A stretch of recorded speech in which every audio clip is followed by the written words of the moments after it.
beszélünk a fejlődési lehetőségről, de egyben ez egyfajta védekezési stratégia is. Konkurenset van mondjuk az Emagon, a Pepitán, a Fizen meg az Allegron, és te nem vagy ott, akkor ő azokat a fogyasztókat el fogja vinni, aki tiéd is lehetne. Tehát nem csak arról van szó, hogy hol tudsz fejlődni, hanem bizonyos szempontból védekezési taktika is lehet az, hogy a piactereken is árulsz. Abból indulni ki, a piac egy lehetőség. Meg kell nézni, neked való-e vagy sem, a te termékednek való-e vagy sem. Érdemes megfontolni. Nyugat-Európában, meg még Lengyelországban e-commerce piac 50%-a piactereken megy. Amerikában is az Amazonnak, Németországban az Amazonnak ez borzasztó erős piaci dominanciát jelent. Minden fogyasztói döntés érzelmi alapú. A nap végén mindegyik, a legracionálisabbnak tűnő döntés is valahol érzelmi.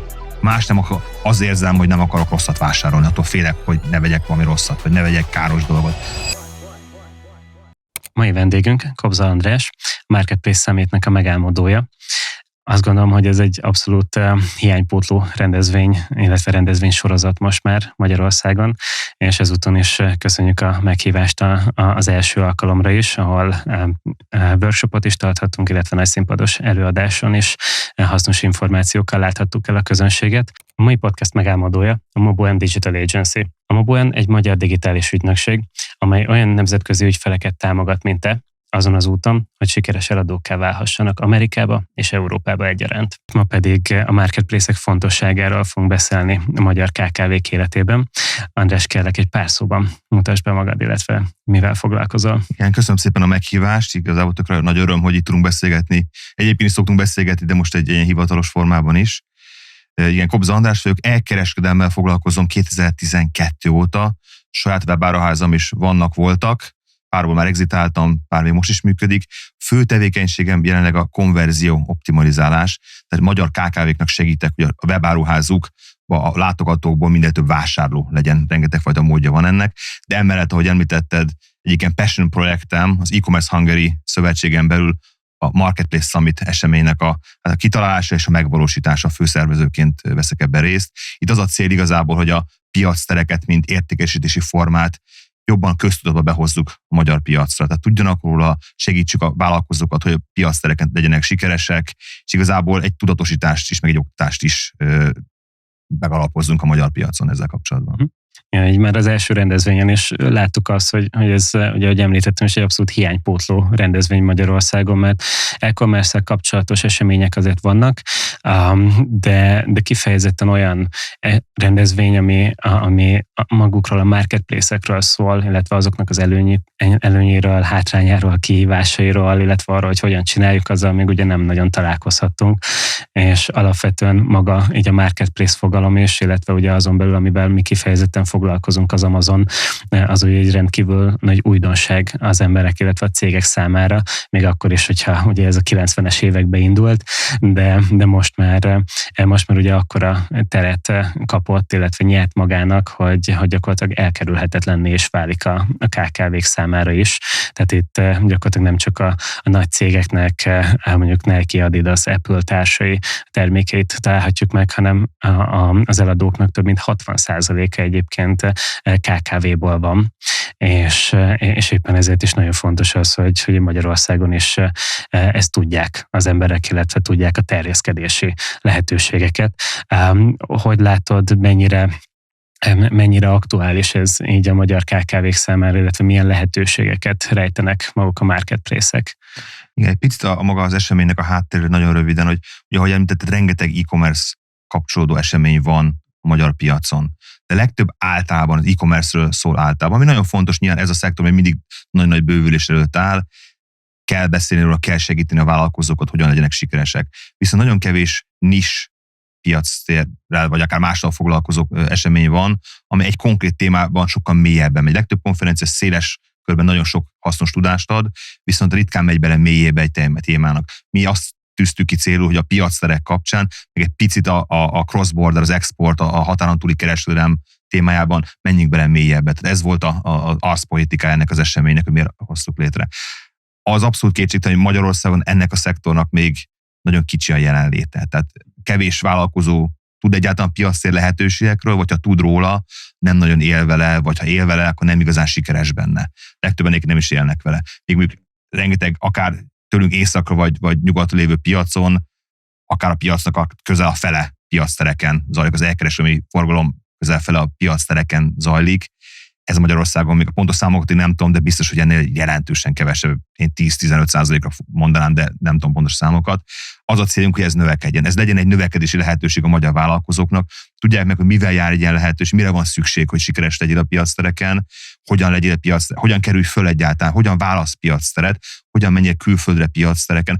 Összes ilyen tudást szeretnénk egy helyre összehozni, szakértőkkel, magukkal, piacterekkel, tanácsadókkal, szoftverintegrátorokkal és minden mással, hogy ott egy alkalommal, egy nap alatt megkapja összesen információt, vagy legalábbis annak a gondolatébresztését, hogy legyen sikeres egy piactér értékesítés során. Alapvetően milyen piacterek azok, amik kifejezetten így a Marketplace Summitnek az érdeklődési körébe vannak?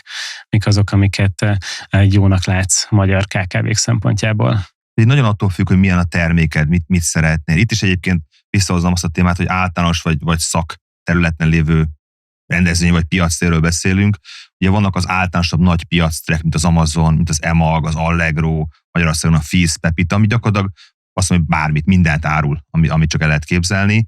Ezeknek is van létjogosultsága, beszélni is fogunk róla. És vannak a szakterületen lévő piacterek, egyik tipikus példa a Decathlon, aki a sportszer és a tágabban vett sportszer termék körülben piactert üzemeltet, de ott mondjuk háztartási terméket nem fogsz tudni eladni, mert ilyen nem releváns. Meg kell nézni a te terméket melyikbe, vagy melyekbe fér bele.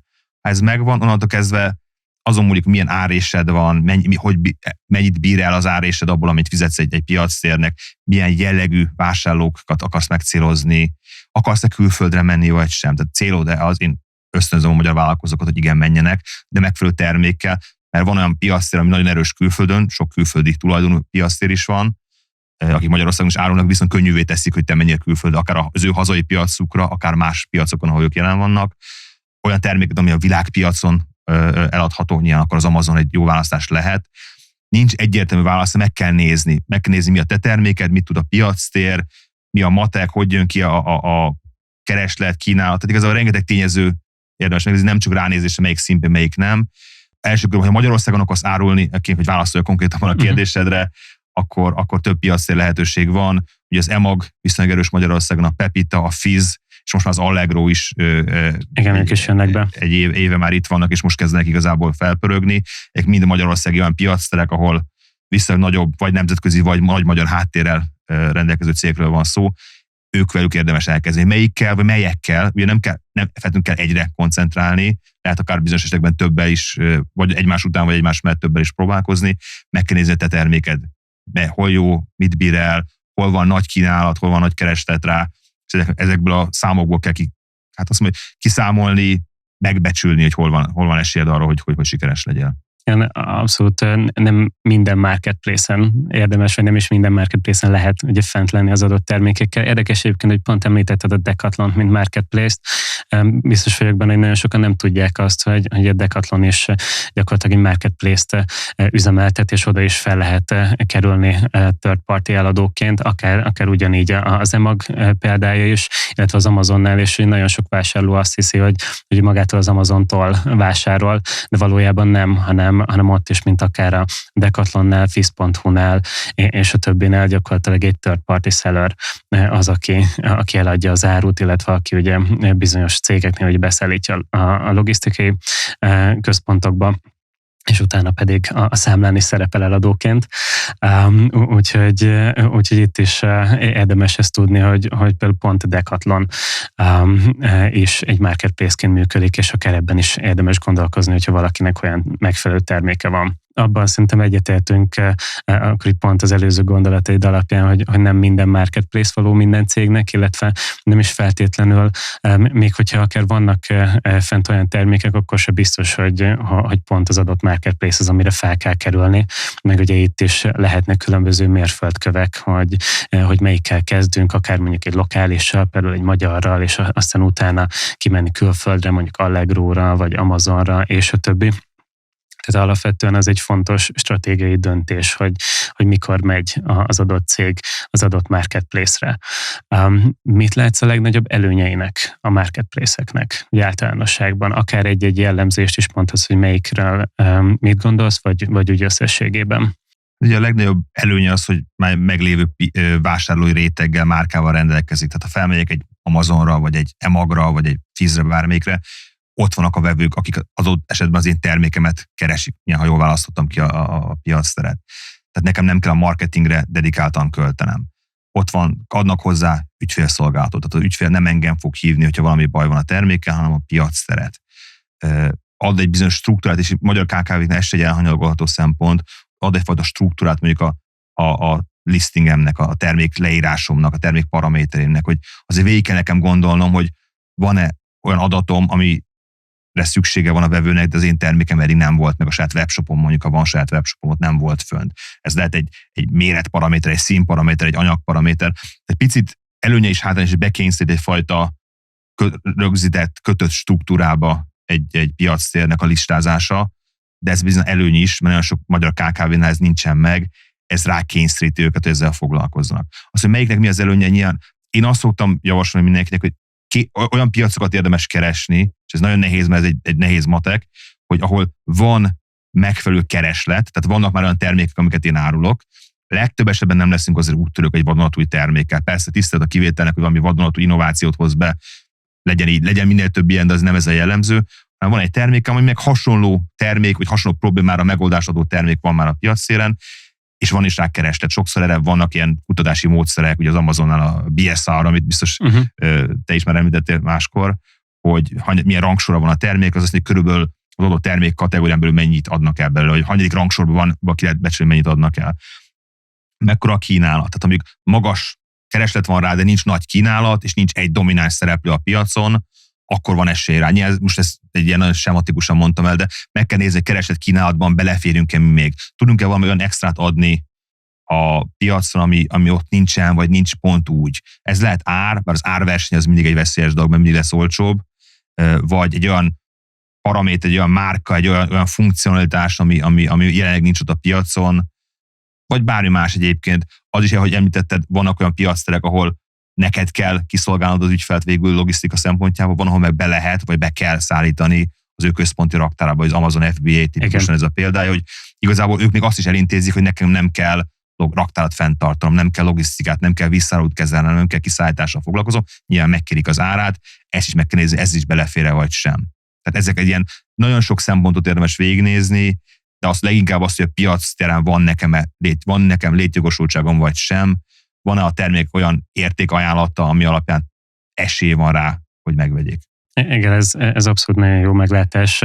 Pont az Amazonon is azt látjuk, hogy valami egyedit kell nyújtani, valamiből többet kell nyújtani, és hogy pont ezért is fontos egy megfelelő piacelemzés. Tehát, hogyha már akarunk marketplace-ek irányába menni, akkor nem csak annyi, hogy regisztrálunk eladóként, hanem ott azért érdemes egy pontosabb piackutatást is végezni még az elején, mert pont amiket említettem, hogyha megtudjuk azt, hogy mi a mi egyedi attribútumunk, akkor arra sokkal jobban tudunk koncentrálni az adott marketplace-en, és sokkal jobban tudunk ugye kitűnni a tömegből, és ezáltal a vásárlók is nagyobb eséllyel tudnak minket választani.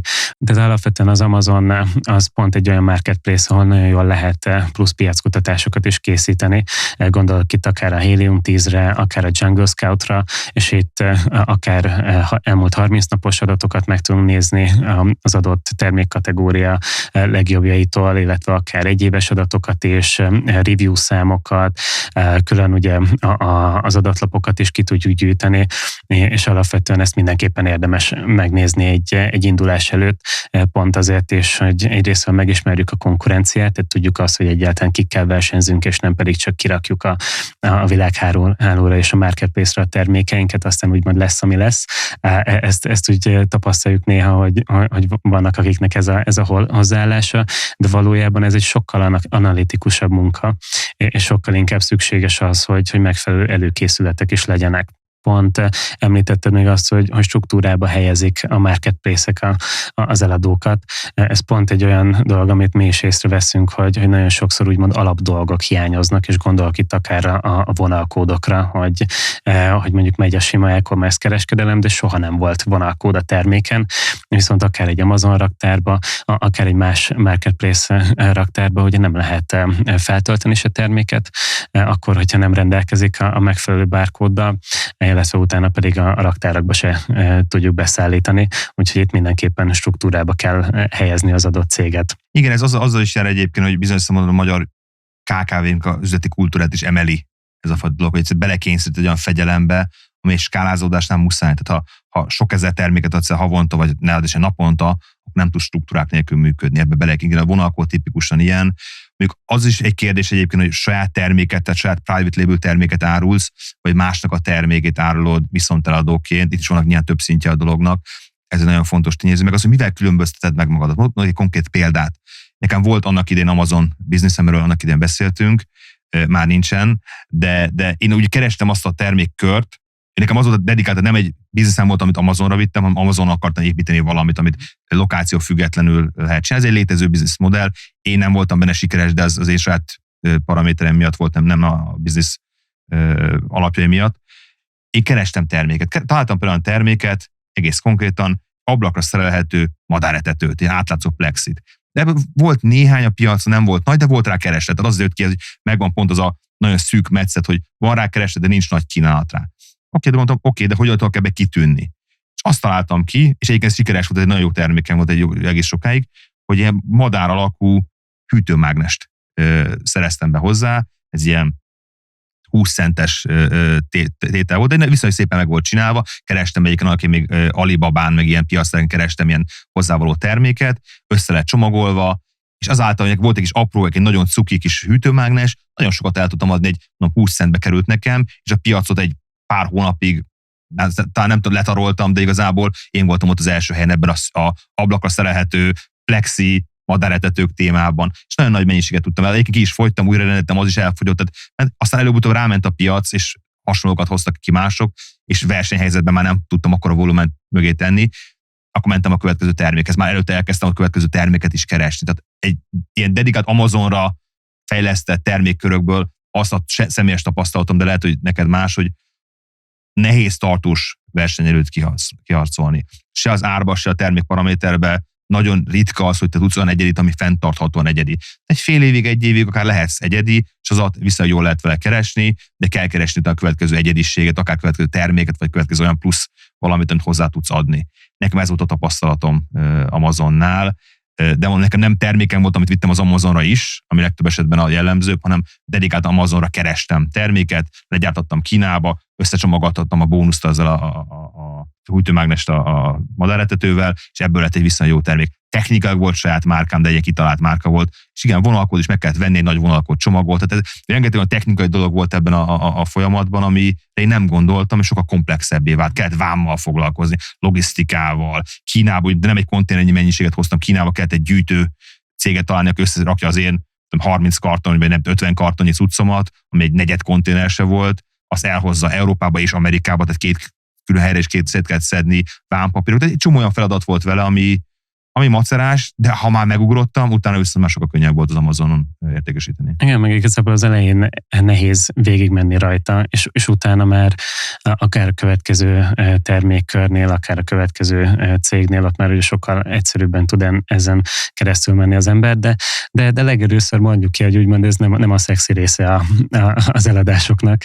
Nem, de ez is az előnye egyébként, mert ezt ha valaki megcsinálja, vagy van egy olyan tanácsadó, aki segít ebben, végviszi, akkor ezt sokan nem csinálják végig, ez egy versenyelőny lehet. Hozzáteszem, egy Amazonnál, de akár egy Amagnál vagy Allegro is, nem csak a néhány helyi versenyző, Amazon a világgal versenyzel. Tehát ott minden termékben simán lehet 50-100 hasonló, vagy akár több ezer hasonló termék. Kedvenc ilyen piac, amelyet bottal nem nyúlnék hozzá, az a vizes kulacsoknak a piaca. Ó, igen. Ott elképesztő mennyiség van. Van néhány domináns márka, mint a Stanley, meg néhány nagyobb márka, de ilyen copycatekből 1000 számra van, és nagyon nehéz kitűnni benne. Igen, az, hogyha úgymond egy ilyen sokadik tömegterméke van az embernek, semmiféle egyedi attribútummal, akkor nagy valószínűséggel az Amazonon sem lesz sikeres, vagy akár más marketplace-en.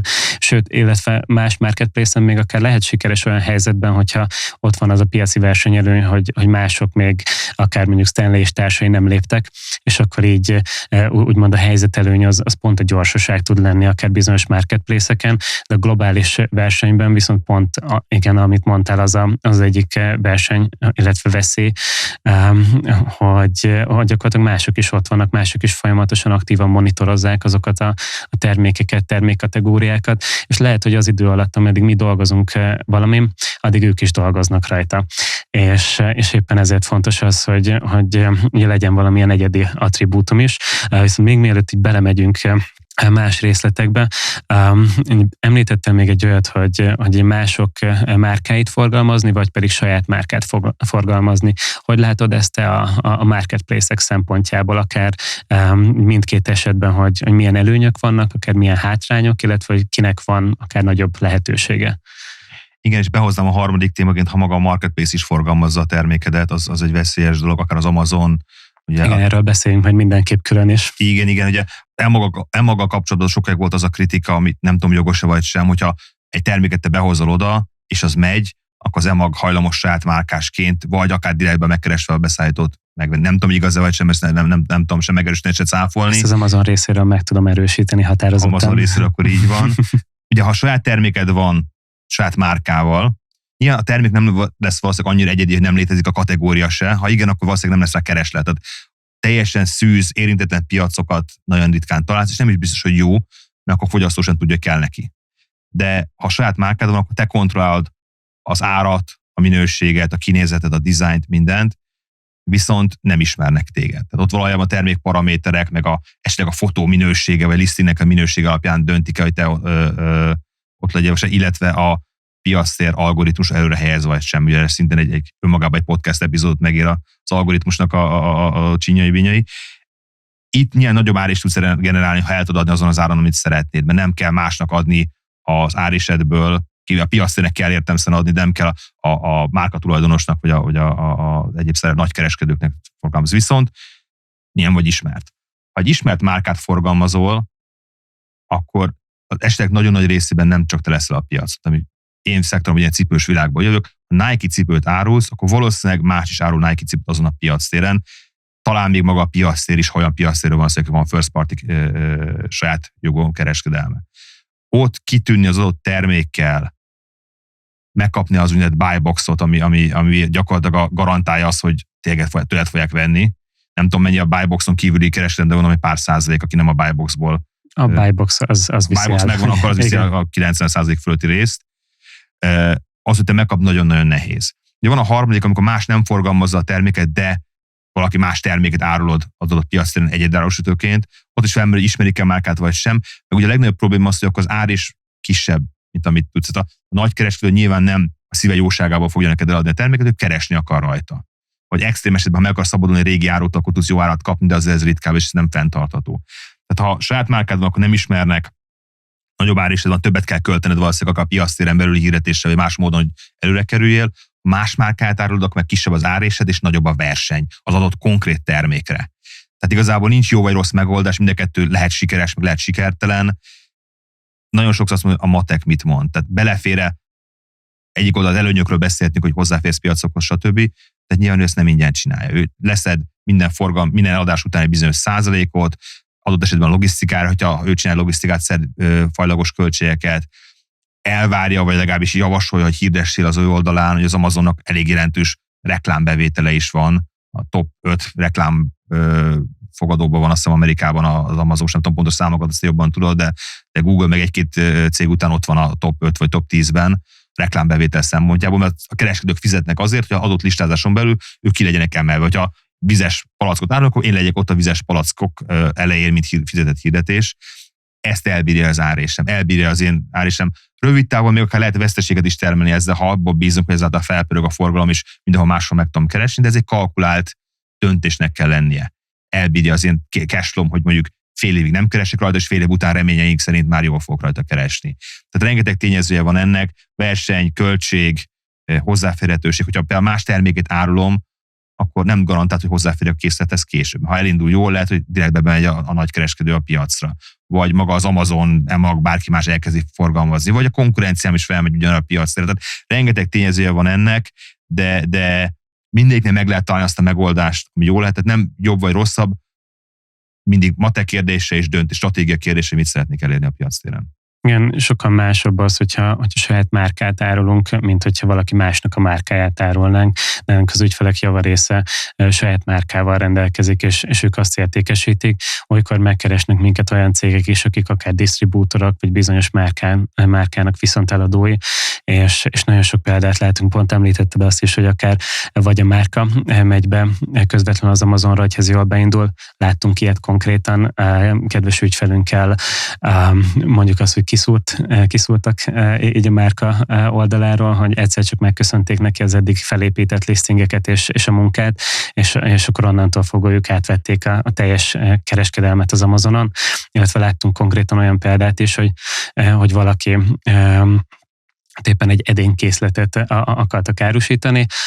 Mondtuk, hogy ez egy egészen kockázatos biznisznek tűnik így az ő részükről, de mondták, hogy ők mindenképpen el akarnak indulni, úgyhogy akkor így beadtuk a derekunkat, és pont az történt, hogy egyébként matematikailag jól nézett ki a listing, ami már megvolt, más márkáját viszik, tök jó árat kaptak beszállítótól, viszont pont az idő alatt, ameddig ők berendelték a terméket, és már azt hiszem meg is érkezett hozzájuk, és már az FBA raktárakba küldték volna be őket, addigra az Amazon elkezdte árulni azt a terméket, természetesen jóval olcsóbban, mert ők ugye jóval nagyobb volumenben tudnak menni, mint egy szimpla KKV, és ebből kifolyólag gyakorlatilag a 0. pontnál megölte a bizniszét így az ügyfelünknek az Amazon, mert egyszerűen ők is látták a potenciált benne. Ugye itt abba is bele kell gondolni, hogy nem csak mi tudunk lehívni statisztikákat, hanem ugyebár maga az Amazon is folyamatosan vizsgálja ezt, és pont amit említettél, és hogy az Emagnál hallottad, hogy állítólag ők bizonyos termékeket átvesznek saját márkásba, az Amazonnak konkrét perei voltak ennek kapcsán, hogy egy-egy jó menő terméket szinte egy az egybe, vagy akár egy az egybe lemásolt az Amazon, és ott volt mondjuk a terméknél akár az egyedi attribúton, pont egy ilyen táskás eset volt az egyik legkirívóbb, amit olvastam, és ott például úgy emlékszem, hogy pont meg is nyerte a cég ezt a pert, de egyébként nem ez a jellemző, hanem az, hogy az Amazon gyakorlatilag ellehetetleníti sokszor ezeket a cégeket, és dolgozni kell kőkeményen azon, hogy újra ott tudjon lenni valaki. Igen, erre azt mondom, hogy egyik oldalról az ő játszóterüken játszott, az ő szabályokat be kell tartani. Ugye biztos rengeteg például van neked is, hogy az Amazon miket vár el, miket csinál, milyen akár piacvédelmi, márkavédelmi elvárásai vannak, hogy ott tudjál jól értékesíteni.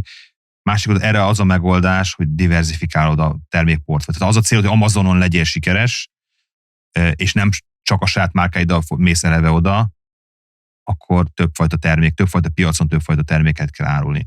Ha a saját termékeddel mész, ami eleve máshol is van, akkor több piacére kell menni. Ha az Amazon kiesik, akkor ott van még 10 másik, amivel érdemes menni. Tehát igazából mind a termékport, mind pedig a csatornákat diversifikálod, és erre vannak már csomó jó eszköz, hogy ez ne 10-szer annyi meló legyen 10 piacon, hanem csak mondjuk 3-szor annyi meló legyen, akkor ki tudod ezt védeni. Ez amit a befektetésnél. Ha egy részvényt veszel, akkor lehet triplázod a pénzet, és bukhatod.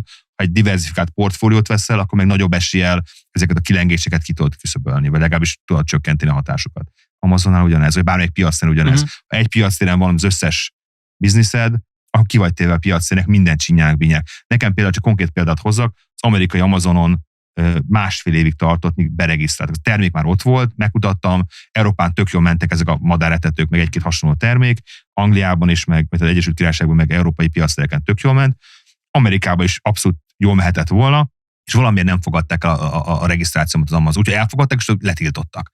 1,5 évig tartott, míg sikerült megoldani. Megoldottam végül, szerencsém volt 1,5 év után. Addig ott állt, aztán Houston, vagy nem tudom, valamelyik kikötő raktárába fizettem a raktározási díjakat, jó, nem volt óriási mennyiség, de azért fájt, és nem tudtam bekerülni, és nem kaptam választ se, vagy szabványválaszt kaptam, akkor eszkaláltam, és egy rémálomot 1,5 évig állt be. Szerencsére nekem ez egy ilyen mellék side business volt, tehát nem, ha az összes áru elveszett volna, akkor se lett volna a világ vége, de azért több 10 000 euró áru ott állt benne. Igen, azért az fáj. Azért az fájt volna. Végül sikerült felkörni, és az volt a szerencsém ebben az esetben, hogy a piac nem változott, tehát ugyanazok a paraméterek megmaradtak, és el tudtam jól adni, de azért az egy ijesztő, hogy ennyire ki vagy téve egy piac, és akkor fogadtam meg azt, hogy olyan nincs, hogy egy piacéren van az összes bizniszem, több irányba kell elindulni, hogy legyen egy diversifikált kicsit kockázatcsökkentettebb megoldás. Ezt ajánlom minden magyar KKV-nek, és el kell kezdeni valamelyikkel, vagy valamelyekkel, hogy melyik azt nyilván tudunk majd beszélni, de legyen diversifikált, legyen B-terv, legyen saját webáruház plusz piactér, vagy több piactér,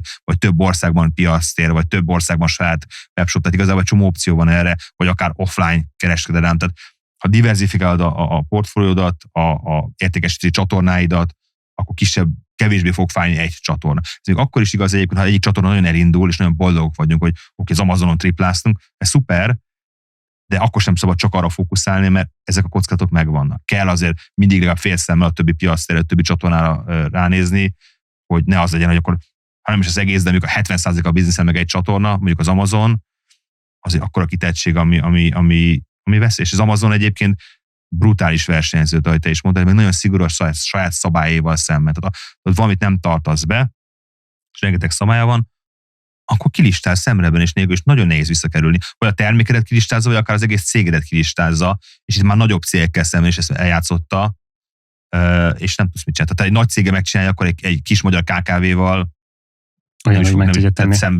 nem is fog pislogni, és már megy tovább, és nem érdekli. Tehát vigyázni kell erre. Ettől függetlenül nem lebeszélni akarom az embereket a piacterekről, hanem egy tök jó dolog, csak ésszel kell csinálni. Tehát nem túl lelkesedni, hanem ésszel, stratégiailag matekozva, pontosan, utaltva, elemezve, és nagyon fontos a szabályokat betartva. De akkor is a szabályok nem tűnnek értelmesnek, nem tűnnek hatékonynak, be kell őket tartani bármelyik piactéren, mert el lehet egy darabig ezt játszani, hogy nem tartod be, ki fog derülni előbb-utóbb. Így van, és az Amazon ez különösen gyorsan, tehát ők megfeleltetnek egyrésztről a helyi szabályozásnak, tehát akár mondjuk egy német szabályozásnak, akár egy amerikai vagy Egyesült Királyságbeli szabályozásnak, és meg kell felelni az ő saját szabályoknak is, és hogyha ők hoznak egy szabályt, akkor azt kötelező érvényűen be kell tartani, mert pont amit említettél, és az ő marketplace-ükön játszunk, és az ő piacterükön vagyunk, úgyhogy gyakorlatilag ők kvázi az Atya Úristen. Így van.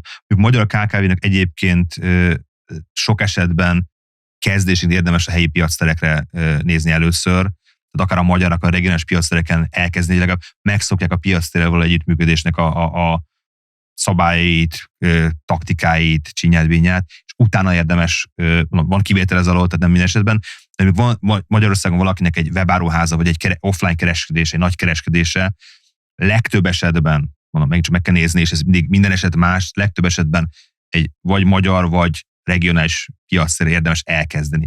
Már csak azért is, mert legtöbb esetben ezekhez sokkal jobb integrációk léteznek a magyar piacon. Integrációkat, olyan szoftvereket értem, ami a listázást könnyíti, a készletkezelést, rendeléskezelést könnyíti. Tudunk erről is beszélni külön adott esetben. Ez egy fontos része, hogy egy bizonyos, nagyon alacsony szint fölött már szoftveresen kell mindent megoldani, automatizmusokkal kell mindent megoldani. Lehetőleg gyakorlatilag manuális beavatkozás nélkül menjen végig azokon a rendeléseknek a rendelések 99%-a, amivel nincsen gond, az menjen végig, kvázi ne is tudj róla, a szempontból, hogy végig megy rajta. A saját logisztikában nyilván azt meg kell csinálni, de ne az egy naponta frissíti a készlet. Menjen automatikusan, minden készlet rögtön frissüljön, minden paraméter rögtön szinkronizálódjon be. Nyilván egy hatalmas melóazt előkészíteni, megcsinálni, meg a szoftverek sem olcsók, de rengeteg munkát meg lehet vele spórolni. És gyakorlatilag a te úgynevezett feeded adat kapcsolat bemegy egy szoftverbe, ő akár 6, 8, 10, 20, 50 piacteret is tud kezelni, nyilván megfelelő szabályaival. Én azt javaslom, vissza korai szakasztól már ezzel érdemes gondolkodni, mert különben nem lesznek ez. Ha sikeres, azért nem lesz időd ezzel foglalkozni, mert nem sikeres, akkor lehet ez oka, hogy nem sikeres, nem tudnak gyorsan reagálni azokra a dolgokra, amit egyébként ezek a szoftverek meg tudnak. Igen, itt fontos az, hogy minél több részét adjuk ki, és ugye azt említettük is, hogy a marketplace-ek le tudják venni bizonyos és le tudnak venni bizonyos teendőket így a vállunkról, tehát akár ugye a logisztika, akár a customer service, és ezek egyébként óriási nagy dolgok. Tehát az, amikor akár csak az Amazon FBA raktárba be tudunk szállítani több száz vagy több ezer terméket egyszerre, és nem nekünk kell egyesével azt logisztikáznunk, és ráadásul ezt egyébként nagyon kedvező díjon teszik meg, tehát összehasonlítva mondjuk más ilyen 3PL warehouse-okkal, az Amazon, illetve akár a Walmart és társaik nagyon-nagyon jó díjon tudnak dolgozni. Ugye ezt meg pont azért is tehetik meg, mert egyrésztről azt az összeget is ott hagyod, meg másrésztről, amire ők egyáltalán hozzányúlnak a termékhez, addigra már az Amazon esetében például 15% jutalékot már le is vettek ezen felül, plusz még ugyebár a hirdetési költség is, tehát mondhatjuk azt, hogy hogy a ház az mindig nyer, de ugyanakkor viszont egy óriási nagy lehetőség. Most ugye egészen belementünk akár ilyen visszatartó tényezőkbe is, hogy ez mennyire nehéz és veszélyes témakör tud lenni, és ez valóban így van, tehát ezekkel nagyon fontos, hogy tisztában legyünk, de tényleg senkit nem lebeszélni akarunk erről, mert okkal foglalkozunk mi is ezzel a témakörrel, és továbbra is, sőt, gyakorlatilag egyre inkább egy nagy lehetőséget nyújt ez a vállalkozások számára, és annak meg örülök, hogy te is azt mondod, hogy nem feltétlenül érdemes rögtön akár így a legnagyobbra menni, vagy mondjuk csak egy Amazon fókusszal indulni, mert néha vannak olyan megkereséseink, hogy ők mondjuk soha nem csináltak még biznisz, soha nem voltak még kereskedelemben, de mondjuk elvégeztek egy Amazonos kurzust, és azt látják, hogy ez tök jól fog menni, és ők csak is kizárólag Amazonnal akarnak foglalkozni. És vannak olyan esetek, amikor egyébként van létjogosultsága, mert mondjuk olyan az adott személy, olyan az adott termék, amivel tényleg érdemes ide menni, de ez az eseteknek inkább az abszolút kicsi százaléka. És mi is inkább azt a látásmódot képviseljük, hogy nézzük holisztikusan a piacot, és nézzük meg azt, hogy hogyan tudunk az Amazonon sikeresek lenni, hogyan tudunk saját webshopban sikeresek lenni, viszont eladó partnereknél sikeresek lenni, akár egy B2B webshoppal, akár disztribútorhálózattal, akár úgymond offline kiállításokkal, offline szélszesekkel. Tehát itt gyakorlatilag tényleg az a legfontosabb, hogy a biznisz nőjön, és annak pedig egy pillére a marketplace. Azon belül ugye lehet még több marketplace is, de alapvetően itt óriási nagy kitettség tud lenni. Akár az Amazon részéről ugye az, hogy egyáltalán hogyan approvalják a listingeket, mert például láttunk olyat is, hogy teljesen megfelel a helyi szabályozásnak, de az Amazon éppenséggel talált benne valamit, ami mondjuk nekik nem tetszik, és akkor azt úgy meg kell oldani. Nem tudunk mondjuk olyan szintű kommunikációt nyújtani ott az oldalon, viszont ugyanakkor meg mégiscsak ott van egy hatalmas vásárlóbázis, akiknél nagyon jól meg tudunk jelenni, illetve gyakorlatilag ezek az értékesítési csatornák nem az, hogy hátráltatják egymást, hanem pont, hogy segítik. Tehát akár lehetséges az, hogy valaki mondjuk találkozik egy Facebook hirdetéssel, az mondjuk elvisz a webshopra. És utána találkozik akár egy Amazon hirdetéssel, és ott viszont mondjuk már meg is vásárolja a terméket, vagy éppenséggel fordítva. És ugye a webshop esetében nem fizetünk 15% jutalékot az Amazonnak, tehát ugye ilyen szempontból megint megéri ott is eladni az adott terméket. Igen, úgy szabad megfogalmazni egyébként, hogy az, amit egy offline egy boltot nyitsz, akkor fizetsz a ingatlan tulajdonosnak, a bevásárlóközpontnak, vagy a utcai boltnak bérleti díjat. Ezt egy webshop esetében a Google-nek, Facebooknak fizeted, azért, hogy a vevő előkerüljél. Amazonnál meg az Amazonnak fizeted igazából. Tehát egyébként attól függetlenül, hogy 13 éve elkereskedelemmel foglalkozom, én azt szoktam mondani az embereknek, hogy az elkereskedelem az egy csatorna. Tehát ha terméked jó, termékednek megvan a piaca, akkor az egy csatorna. Lehet a domináns vagy egyedüli csatorna is, akár piactér elkereskedelem, akár saját jogú elkereskedelem, de ez egy csatorna, tehát nem isztifikáljuk túl az elkereskedelmet, mint az önmagában egy hatalmas truvájlen. Nyilván lehet benne sikeres az ember, piactér szintén, de egy csatorna. A végső cél az, hogy a vásárlódhoz eljusson az a termék, amit te szeretnél neki eladni, profitabilisan, ő meg szeretné tőled megvenni. Legyen értékajánlatod, legyen miért megvenni tőled. Az lehet a márkád, a szolgáltásod, a extrád, a mágnesed, a madár alakú mágnesed a madáretetőhöz, bármi, ami értéket tud adni a vásárlónak. Tehát bármelyik esetben, ha nincs értéke, hosszú távon nem lesz sikeres. De ez az első. Másik ugye az Amazon businessnek a szexisége.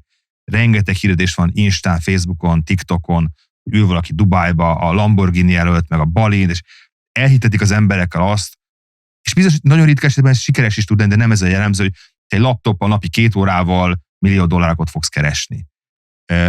És sokan így adják el az ő Amazon kurzusukat, szolgáltásukat.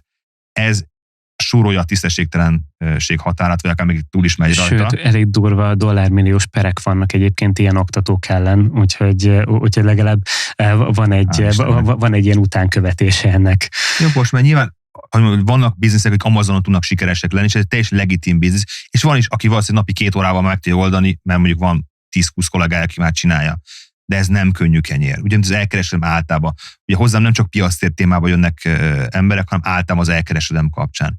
Mindenkinek el szoktam mondani, hogy jó dolog az elkereskedelem, ebben vagyok 10 éve, ebben van a saját tanácsadó bizniszem, meg a saját kereskedelmi bizniszem is, de ez nem egy könnyű kenyér. Tehát ez észre kell csinálni, tanulni kell, fejlődni kell folyamatosan, képbe kell lenni akár a piacra, akár az összes többi csatornának a szabályaival, mik a trendek most, mivel lehet versenyelőt szerezni, milyen hirdetéseket kell futtatni, milyen szabályozók vannak akár Magyarországon, akár EU szinten. Ez egy nehéz, ugyanúgy, mint bármi más, egy offline kereskedelem is nehéz. Más a matek, más a fedezeti pontok máshol vannak, de a nap végén, ha nincs meg az alaptudásod, és nincs meg a terméknek ugye a product market fitje, ha úgy tetszik, van rá kereslet, és a te terméket akarják is, vagy létre tudsz olyan szituációt hozni, fogják majd, akkor tök még csatornán vagy nem leszel sikeres. Az alapok nélkül bármelyik másik csatornán mész, nem leszel sikeres. Ezt szokták mondani egyébként a magyar kontra a külföldi piacra terjeszkedés kapcsán is, ott egy picit árnyaltabb a dolog, egyáltalán mennyire külföldre vagy sem. Sokan azt mondják, hogy csak akkor menjél külföldre, ha már itthon minden lehetőséget kihasználtál. Én ezzel nem értek egyet egyébként. Örülök, én sem.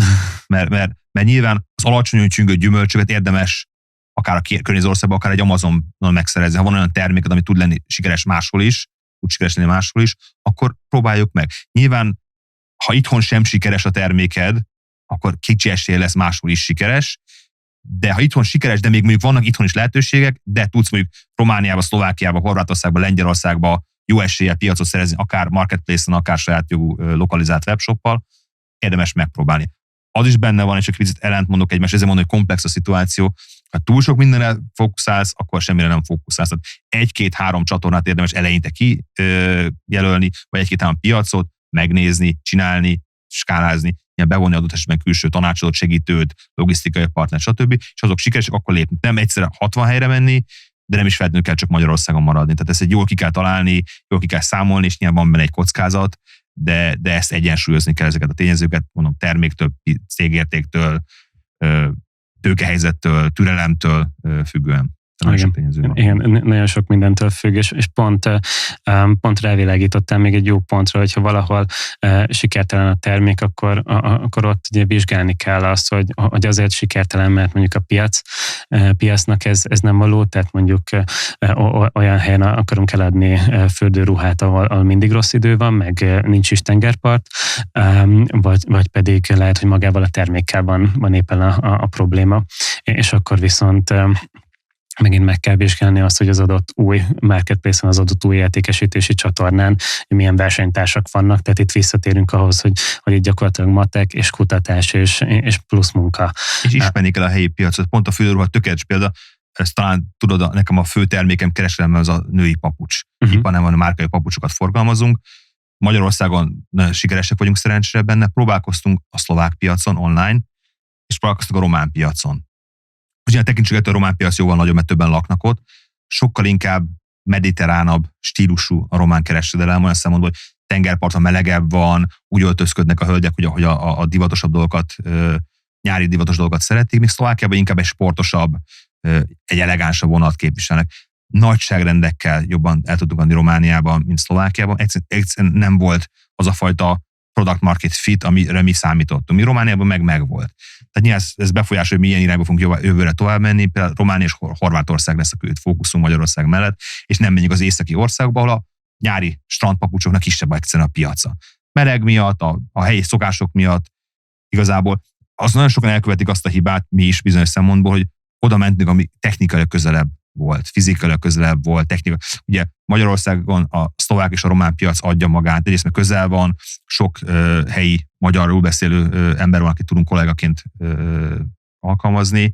Ez tök jó dolog, és ez jogos is egyébként, de ha nincsen ez a product market fit, tehát nem vesznek papucsot Szlovákiába olyan mértékben, hogy megéri csinálni, akkor tök mindegy, hogy van minden más logisztika helyben van, meg vannak kollégák, nem leszünk ott sikeresek. Míg Romániában tudunk. És lehet, hogy a következő piac az majd Szlovénia lesz, vagy Görögország, vagy Olaszország, vagy nem tudom, ahol ez a terméknek, amit mi forgalmazunk, nagyobb esélye van a sikerre.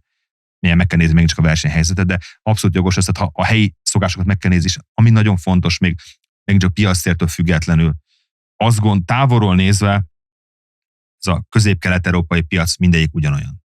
Valójában nem. Egy szlovák fogyasztó, vagy egy cseh fogyasztó, vagy egy román fogyasztó, vagy egy magyar fogyasztó, vagy egy horvát teljesen másképp gondolkodik. Sok hasonlóság is van nyilván, de azért megvannak azok a nüanszok, ami miatt nagyon nem lehet egy a magyar modellt vinni oda.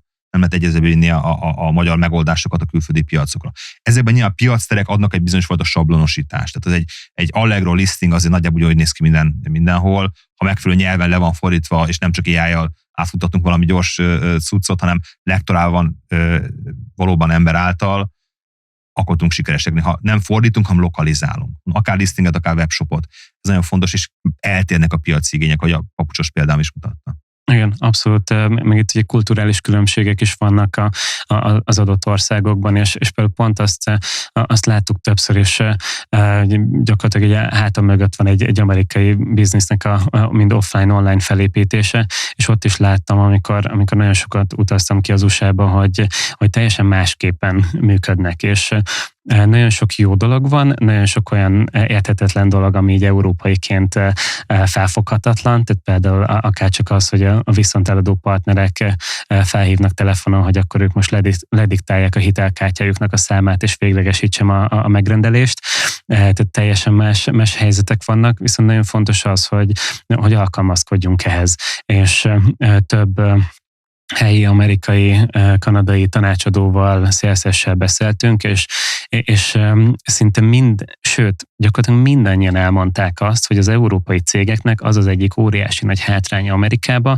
és gyakorlatilag a növekedésnek is a gátja, hogy ők próbálják ráerőltetni az európai üzletet az amerikaiakra.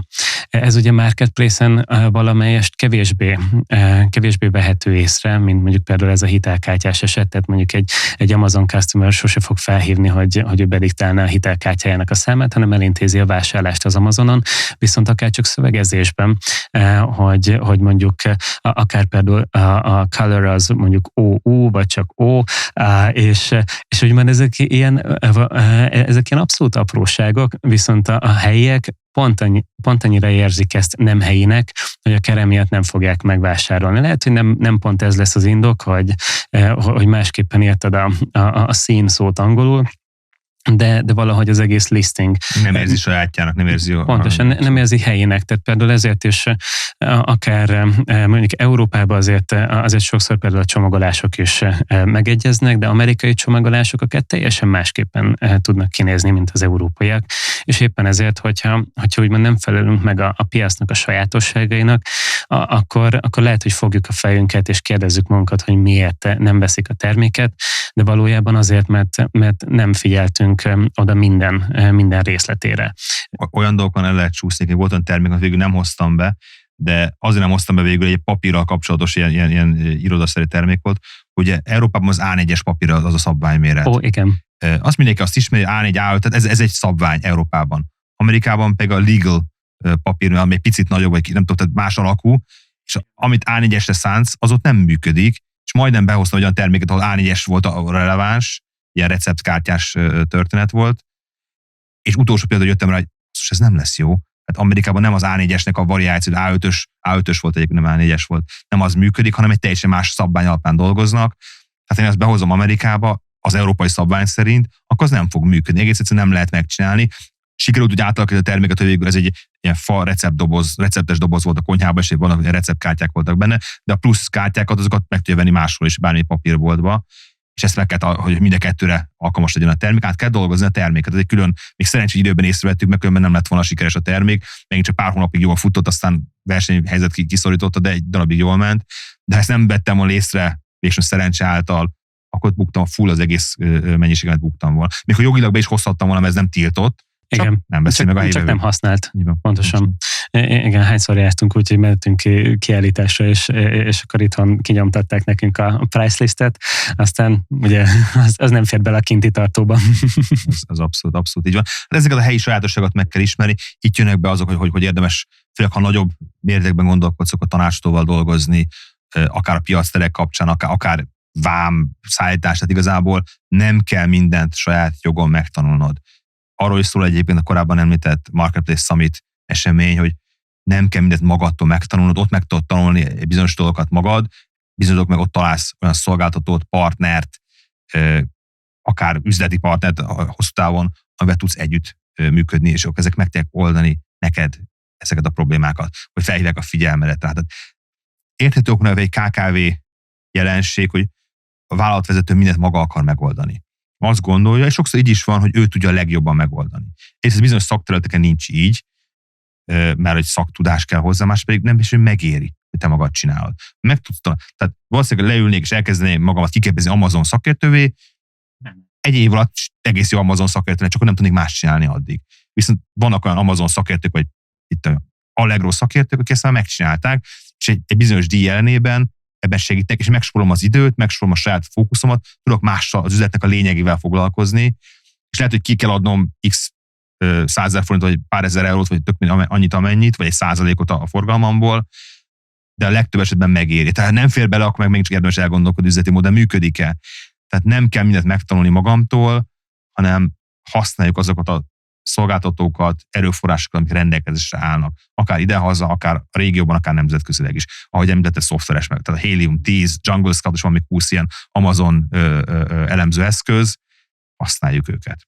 10-20-30-50 euró havonta a díja, tehát nem egy giga nagy összeg, és rengeteg olyan információt kapunk meg, olyan problémákat tudunk elkerülni, amivel ha magunk kezdnénk kutatni, tudnánk valószínűleg magunk is kutatni, csak rengeteg erőforrást vinne el, időt vinne el. Igen, alapvetően egyébként nálunk is ez így történt, hogy legelőször elkezdtünk mi magunk tekinteni az Amazonra, mint egy kereskedelmi csatornára, és aztán végül is mi annól megbíztunk egy ügynökséget, nekik nem jött össze, megbíztunk egy másik ügynökséget, nekik sem jött össze, mondjuk addigra már több mint $10,000 kijebb voltunk, egy ügynökségi díjba, viszont utána elkezdtünk mi beletanulni, mert mi akkor éppenséggel nem találtunk olyan ügynökséget, aki ebben tud nekünk segíteni. Az első próbálkozásunk egy magyar cég volt, a második egy amerikai cég, tehát azt gondoljuk, hogy mind a két kontinensre jelen vagyunk, így próbálkoztunk, de aztán nem jött össze, és végül mi ugye elkezdtünk saját Amazon tímet csinálni, és végül később ebből lett ugye a Mobuen is.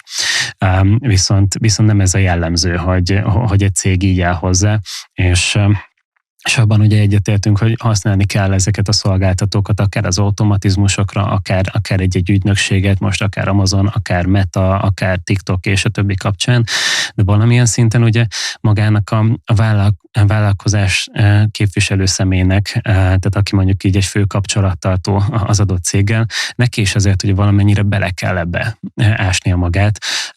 Nem olyan szinten, hogy mondjuk ő egy szakember lesz benne, de azért legalább a méreteket, hogy ugye értse. Hát meg tudja bízni az adott ügynökséget, mert abszolút egyetetek. Nagyon hasonló szituáció mentem át én a konverzió optimalizálás kapcsán. Egyszer próbálkoztam még a régebben 10 évvel ezelőtt tanácsadókkal dolgozni, hogy segíts itt az oldalam, segítsetek, hogy jobb legyen a konverzió. És nagyon rossz tapasztalataim voltak, nem volt siker, vagy nem volt. Tehát nem jó tanácsadókat találtam, és én is több fajta, még én magyarokkal dolgoztam, több fajta megoldásra, nem működ. Csak azt mondta, ha fene egyen meg, én ezt megtanulom, és elkezdtem a saját weboldalamat optimalizálni. És ebből futott ki az, hogy utána elkezdtem barátoknak segíteni ebben, és most már ez a fő bizniszem, hogy más webáruháznak segítek, mert végigmentem ezen a folyamaton. És nem találtam jó megoldást, főleg KKV-knek. Találtam olyat, aki $10,000 havonta segít nekem, és ha egy $20 milliós webshopom lenne, valószínűleg megérné, nem volt, most sincsen sajnos, de magamat tudtam megtanítani. De ez nyilván nem egy fenntartható dolog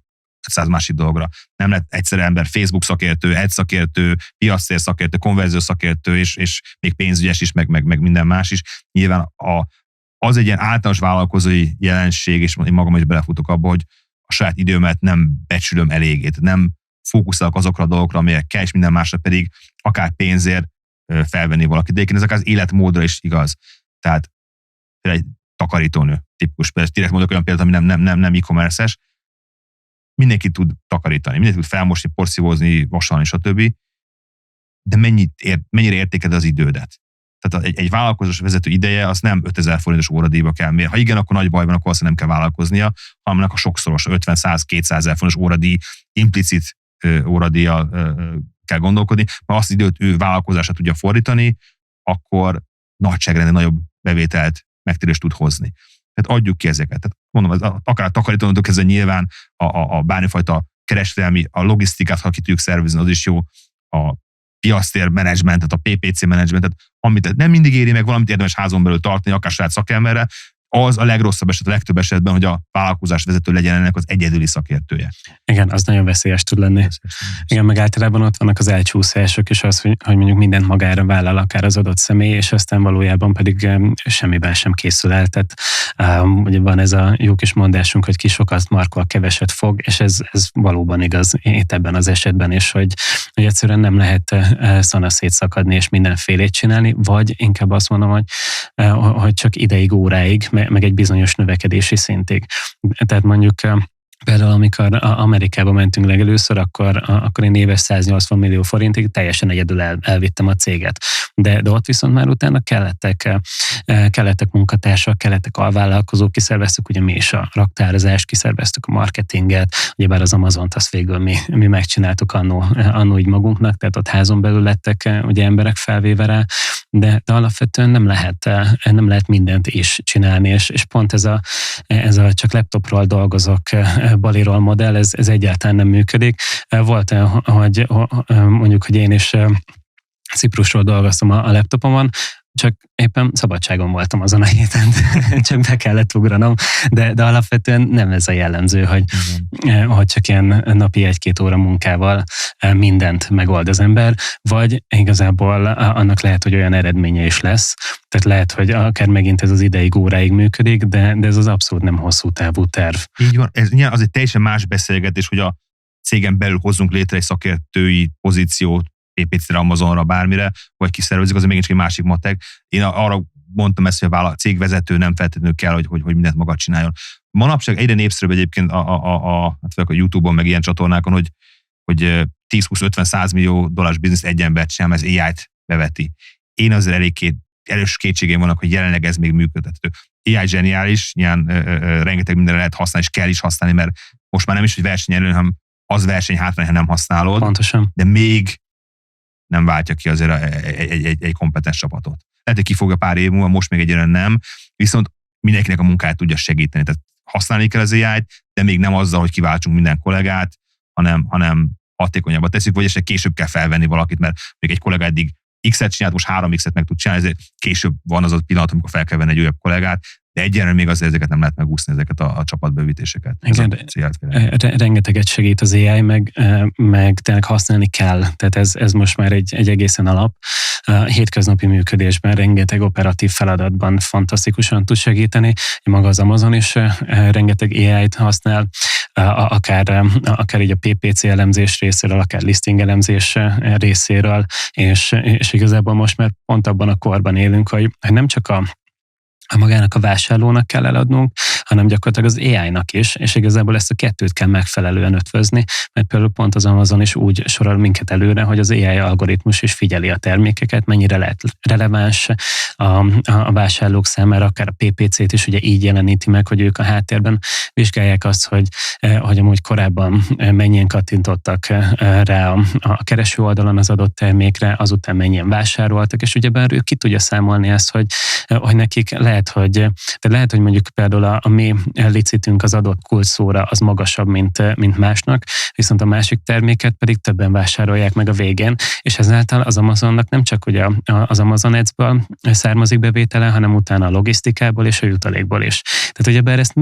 mind figyeli az AI, illetve ugye már azt is, hogy mennyire releváns az adott kategóriába a termék. Tehát itt is ugye a kategória választás is kifejezetten fontos, mert vannak olyan dolgok, például pont a kulacs is, ami a több kategóriába is bele tud férni, és meg kell vizsgálni azt, hogy egyáltalán melyikbe érdemes elindulni, és utána pedig abban mondjuk egy jobb ISR-t elérni, és több terméket értékesíteni. Úgyhogy az AI az rendkívül körülvesz minket. Alapvetően az én szakmámat is át fogja alakítani erőteljesen a konverzió optimalizálás. Ugye ez nagyon rövid, hogy arról szól, hogy az oldalon milyen elemek vannak, milyen üzenetek vannak, hogyan akarnak elhelyezni, hogyan hívjuk fel a figyelmet bizonyos dolgokra, milyen nagyon sematikusan mondom. Ez továbbra is meg fog maradni, tehát ez sokáig fontos, amíg emberek vásárolnak, addig az fontos lesz, ez sokáig lesz, de már egyre inkább az AI részére is kell adatokat szolgáltatni. És a legjobban akkor lehet ezt csinálni, hogyha, ahogy az elején mondtam, struktúrált adataim vannak. Tehát az én listingem, akár Amazon, akár saját webshopon, akár más piactéren releváns információt tartalmaz. Minden olyan információt tartalmaz olyan struktúrában, ami a AI számára érthető. Ugye az AI motorok fognak minimum listázni, minimum SEO beleszólni, de akár vásárolni konkrétan agenteken keresztül. Ha nincs struktúrált adatom, nincs jól struktúrált adatom, ami releváns a vásárló részére, nem leszek sikeres. Akár saját webshopon, akár máshol. Ez most kezd kialakulni, rengeteg beszélgetést látok ezzel kapcsolatban, de nem csak az, hogy használják az AI-t a munkában, hanem az AI fog a csomó mind átvenni tőlünk, ami viszont őt etetni kell idézőjelben adatokkal, és igen, ahogy mondom, struktúráltan kell, adatokat kell rakni, nem elég egy képet kirakni valamit, az is kell CRO szempontból, de azt még el kell magyarázni, mi az a kép. Mert vész esetén tud az AI is kép alapján értelmezni, ugye alkalmas, de el fog jönni az a pillanat, hogy az AI erőforrás csökkenteni akar. Ő inkább elolvassa mondjuk HTML kódban a cuccot, mint sem egy képet értelmezzem, az még 100-szor annyi számítástechnikai igényt vesz igénybe. Ezeket kell magyarul összehangolni, ez egy gyakorlatilag a SEO-t, CRO-t, PPC-t rengeteg mindent át fog alakítani. Nem holnapra, tehát ez egy fokozatosan megy, de az elég gyorsan történik az átalakulás. Vissza kell menni az alapokhoz. Tehát a termékem miről szól, hogy legyenek adatok, legyen struktúrálva az adat, legyen elmagyarázva a AI-nak is, meg egyébként a keresőmotornak is, ami egyre inkább AI alapú, hogy mik a termék, mik az előnyei, miért jó az. Igazából ezek nélkül megint csak nem leszünk sikeres. Az Amazonon is ez előjön, összes többi piacon és a saját webáruházban is egyre inkább ebbe az irányba fog elmenni a piac. Egyszerűen szükség van rá. Ha tetszik, ha nem, ez új paradigma, nem tudom másképp mondani, ehhez kell alkalmazkodni. Van-e olyan rész, amit mindenképpen fontosnak tartasz, hogy kiemeljünk? Ugye abból indulni ki, a piac egy lehetőség. Igen. Piacra meg kell nézni, hogy neked való-e vagy sem, a te termékednek való-e vagy sem. Érdemes megfontolni. Ahogy korábban az elején beszélgettünk, Nyugat-Európában, meg mondjuk Lengyelországban a piac akár 50%-os piac, e-commerce piac 50%-a piactereken megy. Azt hiszem Lengyelországban 50% fölötti az Allegro piactérnek a részesedése az összes elkereskedelemben. Amerikában is az Amazonnak, Németországban az Amazonnak ez borzasztó erős piaci dominanciát jelent. Nem mindenhol egyébként. Az a fura, és egy érdekességként behoztam, hogy néztem pár országot, ahol nem az Amazon a legerősebb. Pont Lengyelország. Lengyelország ilyen, de sokkal érdekesebb, Hollandia is ilyen. Bol. Hollandiában a Bol igen. nagyon dominos, és azt hiszem a negyedik az Amazon csak a rangsorban, tehát még az első 3 az holland. Nyilván ez változni fog egyre inkább. A holland nyelvű Amazonon nem annyira régen indult el, mint mondjuk a német, vagy pláne nem az amerikai, de ez már sok éve elindult.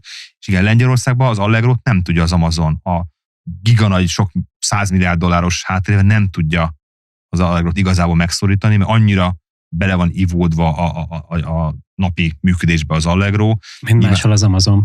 Mint máshol az Amazon pontosan, és nem tud ebbe bele menni. Nyilván a mi régiónkban még nem is nagyon van jelen az Amazon. Tehát a Lengyelországon kívül a következő nyilván osztrák meg német, Törökország a következő. Tehát nincs román Amazon, nincs cseh Amazon, nincs Csehország, meg Szlovákiában vannak Amazon cégek, de azok nem kereskedőként dolgoznak. Magyarországon is lehet az Amazonról rendelni, a német Amazonról. Én szoktam is olyan terméket, amit itthon még nem kapok meg, de azért az messze nem az, mintha lokalizált weboldal lenne. Bizonyos szempontból Magyarország egy picit védettebb, olyan szempontból egy nagyon ilyen, szokatlan nyelvünk van, a többitől eltérő nyelvünk van, egy viszonylag kicsi piac. Tehát Amazonnak a prioritás listáján nagy esélyen nem az első pár helyen van, Európán belül sem a magyar piacon való megjelenés, de előbb-utóbb lehet, hogy el fog jönni ide, hogy akár egy AI megoldással csinálni egy Amazon.hu-t, és magyar nyelven lesz akkor a sok millió termék. Ez azért szerintem nem a közeljövőben lesz. De ugye a magyar cégeknek viszont ott van a gigantikus nagy német piac, amit Amazonon keresztül el lehet érni. Ott van a nálunk nagyságrendel fajlagosan és sokkal nagyobb lengyel piac. Ugye 4-szer annyian vannak a lengyelek, de az egy e-com piac az 6-8-szorosa, mert nagyobb a fogyasztás, cseh piac is nagyobb. Hát igazából egy csomó olyan helyre el tudunk jutni ezek a piacterekre, ahol nem is biztos, hogy érdemes lokalizált oldallal menni. Valahol igen, ezt még csak meg kell nézni, mi a matek, de egy piaci tesztelésre például szuper jól tud lenni egy piac. Tehát megnézni, lengyel piacon a mi tervünk hogy működik. Nyilván meg kell lenni az alapfeltételnek, ha említettük, és ha működik, akkor utána érdemes már elgondolkodni egy lokalizált webshopon is, meg más piacra belépésen is, de egyfajta ilyen kis lábujjunkat bedugni a vízbe típusú megoldásként a piacterek tökéletesek lehetnek, ha megfelel a termék oda és megfelel a versenypiac oda. Tehát piacter csak egy csatorna, úgy, mint a saját webáruház egy csatorna, a lokalizált webáruház egy csatorna, a nagykereskedelmen keresztül, offline kereskedelem egy csatornája az, hogy a te terméked eljusson ahhoz a fogyasztóhoz, akinek az adott problémáját megoldja. És a problémát itt tágabban kell értelmezni nyilván. Tehát aki egy szép cipőt akar, akkor az a probléma, hogy nincs szép cipője, vagy nincs elég szép cipője, venni akar egyet. Nincs kulacsa, nincs új kulacsa, szeretne egyet. Tehát, ha ezek megvannak, akkor van esélyed rá. Tehát mindig visszatérek a saját szakmámban is, meg a piactere kapcsolatban, és a USP, Unique Selling Proposition témájára, az egyedi értékajánlat. Mi az, amivel érdemes tőled venni? Ez lehet az ár, és mondom, veszélyes ára a verseny, de időnként lehet az ár, lehet egy termékparaméter, lehet egy márka, lehet egy bónusz, egy hűtőmágnes, akármi, ami értéket ad a vevőnek, ami téged megkülönböztet valamilyen szinten. Ez nem muszáj egy konkrét dolognak lenni, de egy halmaza sok kis dolognak, amivel te jobb tudsz lenni, saját webáruházban piacon ez egyaránt. Ha ezt meg tudod jól jeleníteni, akkor van esélyed. Ha nem, akkor egy lesz le a sok közül. Egy a 5000 kulacs vagy ilyen bögre közül van esély rá, hogy bekerüljél, de azért elég pici. 5000 az egyhez jó esetben, vagy annál rosszabb. Ha van olyan dizájnod, egy olyan neved, egy olyan márkaépítésed, hogy valamit szerepet be tudsz hozni hozzá, tök mindegy, bármi lehet, akkor van esélyed rá, hogy ott sikeres legyél, és akkor erre viszont a piacterek nagyon jó.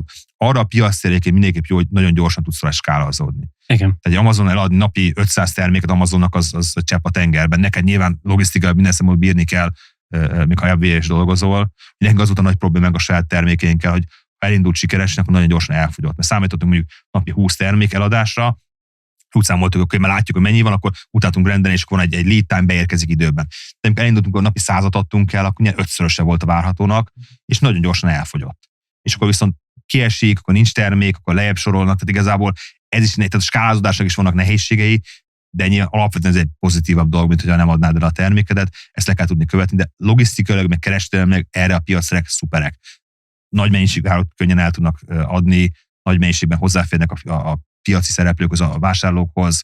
Ha sikeresen sokat adsz, előre sorolsz, még jobban sikert. Gyakorlatilag egy öngeneráló folyamattá tud válni, ami egy nagyon jó dolog tud lenni, és egy magyar piachoz képest egy Amazon az a végtelen. Igen, gyakorlatilag felfoghatatlan tud lenni, tehát vannak olyan helyzetek, hogy akár annyit kell mondjuk PPC-re, vagy annyit lehet, nem kell feltétlenül a világ összes pénzét elkölteni PPC-re, de természetesen lehet, de néha az első hívásainkon, amikor beszélünk arról, hogy akár mennyit lehet, akár mondjuk havi 8-10 ezer eurókat csak PPC-re simán el lehet költeni, valakinek ennyi a havi forgalma. Tehát itt tényleg megint vizsgálni kell azt, hogy melyik ponton jövünk be az adott marketplace, és igen, egyszerűen bírni kell áruval is. Pont történt olyan ügyfélindulásunk is, hogy egyszerre több értékesítési csatornára is elkezdtek koncentrálni, és valahogy pont úgy jött ki, hogy nagyon beindult, és mire az Amazonhoz értünk, addigra már felépítettük a teljes fiókot, termékek fent vannak, FBA beszállítás előtt, és jelzett az ügyfél, hogy nincs termék, elfogyott.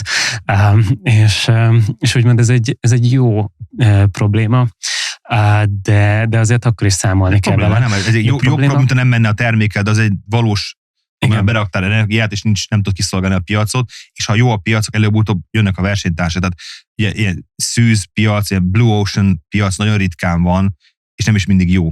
Mert ha nincs versenytársak, valószínűleg nincs piac se. Vannak kivételek, de a legtöbb esetben, ha senki nem árulja az adott terméket, az valószínűleg nem véletlenül van. Lehet, nincs rá kereslet, vagy nem éri meg, vagy nem jön ki a matek. Igen, vagy sokat kell edukálni, hogyha éppen valami nagyon innovatív. Igen, ugye itt megint nagyon fontosak a megjelenések, és gondolok itt arra, hogy akár hogy mi leginkább az Amazon esetében tudunk így nézőpontot mondani, de akár az, hogy a termékfotók megfelelőek legyenek, minden hasznos információ át legyen ott adva. Ugye legtöbben alapvetően le sem mennek akár a termék leírásra, hanem végig kattintgatják a képeket, esetleg megnézik a bullet pointokat, megnézik még a terméknek a címét, és az alapján hoznak döntést, hogy igen vagy nem. És éppen ezért fontos az, hogy mind a termékképeknél, mind a videóknál, mind akár a prémium termékleírásnál, az A+ contentnél megfelelően tálaljuk a vásárlók számára az információkat és a terméket, mert egyszerűen ők nem fogják ismerni azt a nulláról. Tehát például találkoztunk már ilyen esettel is, hogy hogy az adott cégnél a kollégák már kívülről fújják minden funkcióját az adott terméknek, de amit adtak, hogy rakjuk fel az Amazonra, az közel sem fed le mindent, és a vásárlók pedig ott állnak kérdőjellel a fejük felett, hogy akkor most mire használható ez a termék, eszik vagy isszák. Abszolút a konverziós munkám során az egyik legnagyobb javító tényező tud lenni, hogyha ezeket az értékek, ajánlatokat, vagy ezeket a paramétereket fogyasztói szemszögből fogalmazzuk meg. Tehát ez a benefits, not features, tehát előnyöket, fogyasztói előnyöket soroljunk föl, ne azt mondjuk egy kameránál, vagy egy telefonnál az, hogy 50 megapixeles, oké, legyen ott, tehát az adatként ott kell legyen, de ez arra, hogy szebb képeket tudok csinálni, messzebbre tudok zoomolni, vagy olyan képet utána tudok szerkeszteni. Ez az előny. Önmaga 50 megapixel nekem nem előny. Lehet, hogy valakinek semmit nem mond az égvilágon. De miért jó nekem? Mert jobb szebb képeket, a családomról szebb képeket tudok csinálni, vagy jobban be tudok zoomolni egy természetfotó esetén, most mondtam valamit. Tehát igazából ez is az Amazonnál ugyanúgy meg kell jelennie, akár fotóban, akár bullet pointban. Nyilván az A+ contentban már nem nagyon mennek le az emberek, meg nem mindenkinek van, ugye, mert nincs nem szabadalma, ipari márkaregisztráció. Igen, ezt akartam. Köszönöm szépen. Tehát, de az, hogy a képekben, meg a bullet pointban benne legyenek ezek a fogyasztói előnyökkel megfogalmazott paraméterek. Ugye mindenki szereti a saját terméknek a paramétereit mondani, hogy ennyi megapixel, ilyen gigahertz, ennyi sebesség, stb. Tök jó, legyen is ott, mert ott kell legyen akár törvényileg, akár hasznos. Miért jó nekem? Tehát főleg a fotókban el tudom mondani azt, hogy miért jó nekem az, hogy 50 megapixeles, vagy 20 gigahertzes, vagy tök mindegy. A sokkal nagyobb előny, mint hogy fel van sorolva 500 dolog. Ha fel van sorolva, legyen ott, legyen egy táblázat a paraméter, mert van olyan fogyasztói típus, aki mindent kielemez, és utána vásárol, de legtöbben azt nézik, hogy nekem miért jó az a termék, miért akarom én megvenni. Ez lehet egyébként nagyon egyszerű egy életmódfotó, tehát divat termékek, ugye én abban a piacról jövök, egy lábon egy cipő, vagy egy ruha. Akarok ahhoz hasonlítani ahhoz a modellhez. Aki ezt felvettem, mert jól néz ki, boldog, sétál a strandon a papuccsal, én olyan akarok, én azt érzést akarom. Ez is egy benefit, és egy előny. És nem azt írjuk be, hogy hány grammos műanyag van benne, vagy hány centi a pántja, hanem azt is le kell írni valahol, hanem azt, hogy milyen életérzést tud adni, hogy ebbe a terméket te használod. Együtt tudsz érezni.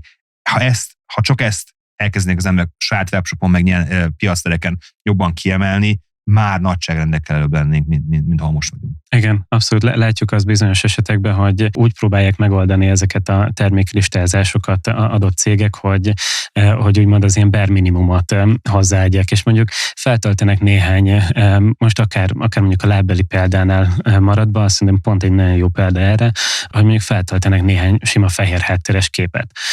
Az oké, hogy az Amazon első képének ő megköveteli, hogy fehér hátteres kép legyen, viszont az összes többi az lehet lifestyle fotó, és pont az az éles stílus, amit át akarunk adni ezzel, hogy magát mondjuk legtöbb esetben ugye inkább egy prémium terméket akarunk értékesíteni, mint egy olcsó gagyi dolgot, tehát éppen ezért ugye egy prémiumabb életérzést is akarunk adni neki. Ugye fontos az, hogy egységes legyen az arculat. Itt is láttunk olyan példákat, hogy az egyik kép az éppen, nem tudom, ciklámmen, a másik narancssárga, és úgymond az mondjuk pont nem egy színes listing, tehát ott nem az egyedi sales attribútum, de hogy úgymond ilyen összevisszaságban, és ezt a vásárló ugyanúgy látja, és pont amit akár beszéltünk az amerikai példa kapcsán, hogy lehet, hogy nem fogja logikusan megmagyarázni magának, hogy miért nem az adott termék, de valamiért nem. És éppen ezért fontos az, hogy úgy készítsünk akár képi, videós anyagokat, és akár ugye a szövegezést is, hogy ez egy teljesen új vásárlót, és akár a 0. pillanattól meg tudjon győzni, és hogy ő, hogyha arra kíváncsi, hogy milyen életérzést tud kapni, azt is megkapja. Hogyha arra kíváncsi, hogy éppen mondjuk hány centi a sarka az adott lábbelének, akkor azt is megkapja. És ezért is fontos az, hogy jól felépítsük a termékoldalakat, mert hogyha nincsen ott az információ, akkor az oké, hogy van akár az Amazonnál is például egy Q&A rész, viszont a vásárló nem feltétlenül fog még jobban utána menni, csak akkor, hogyha nagyon felkeltettük az érdeklődését, akkor esetleg ír mondjuk egy kérdést, hogyha nem kapott valamire választ, de jellemzően inkább csak elhagyja a termékoldalt. Abszolút, egyébként itt jön egy másik dolog, ami nagyon jellemző, hogy értenünk kell az ügyfelünket. Tehát akár saját webshop, akár piacon, ki az, aki veszi, miért veszi. Nyilván ezt legjobban, ha ügyfélinterjúkat csinálunk, akkor tudjuk megérteni, de azért bizonyos hipotézisekkel élhetünk, akkor sem nem jutunk el így ügyfélinterjúkhoz. Tehát mit akar tőlünk, miért akarhatná megvenni a terméket, mi az az érzelmi vonal, ami végig tudjuk vinni, hogy megvegye a terméket. Tudjuk, minden fogyasztói döntés érzelmi alapú. Mindegyik. Ez vitatják, és ez lehet, hogy fogunk erre kapni majd kommenteket, de nap végén mindegyik, a legracionálisabbnak tűnő döntés is valahol érzelmi. Ha más nem, az érzem, hogy nem akarok rosszat vásárolni, attól félek, hogy ne vegyek valami rosszat, vagy ne vegyek káros dolgot. Tehát minden, és tudunk hatni ezekre az érzelmekre. Itt nem manipulációról beszélünk, hanem kiemeljük azokat a dolgokat a termékekre, ami azokra az érzelmekre hat, ami a vásárlási döntésben benne van. Ha ezt meg tudjuk tenni képi, szöveges, videós, bármilyen tartalommal, akkor vagyunk nyert helyzetben. Nyilván itt a piactereknél azért korlátoz minket az, hogy az ő felületét kell használni. Tehát nem tudunk random betenni, saját webshopra könnyebb betenni bármifajta tartalmat. Itt korlátozva vagyunk a Amazon vagy bármi más piactér szabályra, de azért elég nagy eszköztárat kapunk ezektől a szolgáltatóktól, mert nekik is érdekük, hogy vegyenek az emberek. Nekik is érdekük az, hogy megtalálják azt, amire szükség van, akkor jönnek vissza, akkor elégedettek, akkor fizetjük a jutalékot, meg az FBA díjat az Amazonnak, és ő nyilván ebből él, de nem szabad elfelejteni, minden fogyasztó érzelmi lény, ezekre érdemes hatni. És itt az életérzés tipikusan rohangálunk boldogan a strandon, a papucsba, vagy mit isszük elégedetten a kulacsunkból a vizet. Ezek életérzések. Nap végén ezt akarjuk elérni, és nem csak egy bármilyen random kulacs. A random kulacsokba bemegyek a legolcsóbbat, megveszem, és tökéletesen jó. Itt azt szeretem, hogy legyen hideg, hogyha meleg napon berakok hideg italt, akkor 2 óra is hideg legyen, most mondtam valamit. Itt nyilván paraméterre mennyi a hőtartása, ott legyen, de inkább az, hogy 2 óra múlva is még boldogan tudom vinni a hideg üdítőmet, vagy akármimet. Igazából ezekre érdemes odafigyelni, ez már nagyon belementünk a marketingnek a mélyére, de ugyanazok a szabályok, ugyanazok a törvények érvényesek a saját webáruházas fogyasztó magatartásra, de piacra, mint az offline-ra. Hassunk az érzelmeikre, ő szempontjukból fogalmazzuk meg az előnyöket, ne feature-eket mutassunk, hanem előnyöket, benefiteket mutassunk. Ha ezeket meg tudjuk csinálni, akkor piacra van esélyünk sikerre. Nyilván még ha nagyon nagy verseny van, akkor a versenytársak már megcsinálták ezt, tanuljunk tőlük. Nem ciki a piacvezetőtől tanulni, nem ciki a piacvezetőtől másolni, nyilván még csak törvényesen, meg etikusan, de inspirálódjunk. Hát azért nem a spanyol viaszt nagyon kevesen találják fel, viszont egy adott terméket javítani egy picit, és a meglévőre alapozva, meg piacvezetőre alapozva egy még jobbat kitalálni valamilyen paraméterben, az egy sikertitka szerintem. Igen, meg gyakorlatilag ezzel az egész világot így jobbá tesszük, hogyha ugye jobb termékeket árulunk, és akár, hogyha kitalálunk valami teljesen olyat, ami sohasem létezett, vagy fogunk egy olyat, ami már korábban megvolt, és azt továbbfejlesztjük. Pont nemrégiben egy cégnek utána olvastam, akik ilyen csuklóra rakható fitness súlyokat árulnak. Giga nagy biznisz, még az amerikai Shark Tankbe is kaptak egyébként befektetést, és igazából annyit csináltak, hogy úgymond a 80-as évekből vették ezeket a sima kis tépőzáras dolgokat, és sokkal dizájnosabbá tették őket. Tök jó színekben vannak, még nem fogtam a kezembe személyesen, de így látszólag minőségi anyagból is vannak, és van egy baromi egyszerű termék, amit továbbfejlesztettek, és ezáltal jobbá teszik a világot. Ez egy másik dolog, hogy már ugye ezeket a termékeket is vásárolják, de ugye bizonyos esetekben akár egy egyedi patentet be tudunk adni, hogy az a mi szellemi tulajdonunk, és hogyha valaki más is árulja, akkor ugye fizessen érte. Tehát vannak úgymond ilyen plusz védelmi funkciók, vagy akár mondjuk az Amazonos márkavédelem is tökéletesen működik, de egyszerűen ez a fejlődés az, ami valójában előre visz az előző mintát. Ugye a paraméter az, hogy ez még egy 1 kilós vagy fél kilós súly és tépőzárral lehet.